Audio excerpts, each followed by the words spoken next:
with the indictment of 12 Russian military officers in the GRU, intelligence agency, Special Counsel Robert Mueller made it very clear,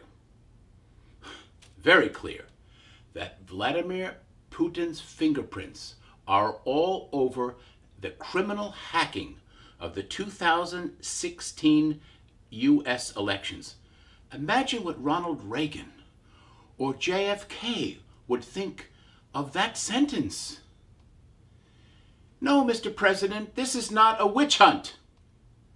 It is an investigation of a sophisticated attack targeting the Democratic National Committee, the Clinton campaign, the secretaries of state, the boards of election, using the fake website Grucifer 2.0 and DC Leaks to affect the outcome of U.S. elections. Although no Americans were indicted at this time, this indictment makes it very clear that these Russian military officers were in contact with those close to the Trump campaign. The most important question is, why has Donald Trump and the GOP failed to take any action and punish Russia for these actions?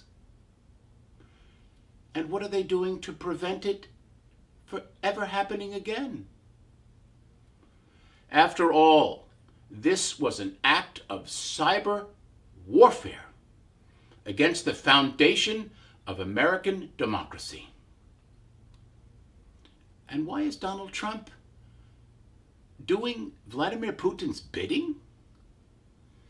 Doing his best to break up G7, NATO, insulting America's allies, even our closest ally, Great Britain? Trump insulted his host, Prime Minister Theresa May, and then had the nerve to lie about it.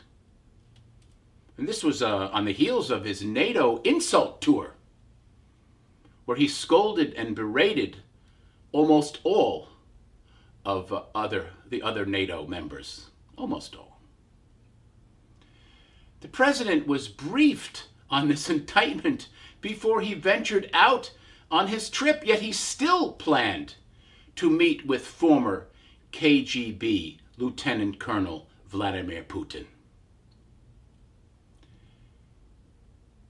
It is in America's best national security interest that this private meeting between Trump and Putin is canceled now before any more irreparable damage is done. And it's also time to consider how the United States of America should respond to this act of war by Russia. Why is this president failing to meet his constitutional duties to protect the United States from foreign enemies? One answer might be that Putin has information that could compromise President Trump. And Trump doesn't want it exposed. So, if there's nothing to hide, Mr. President, come back home now and sit down and talk to Mr. Mueller. And for once, tell the truth to the American people. This is John Christopher Buer for Real Political News, Washington.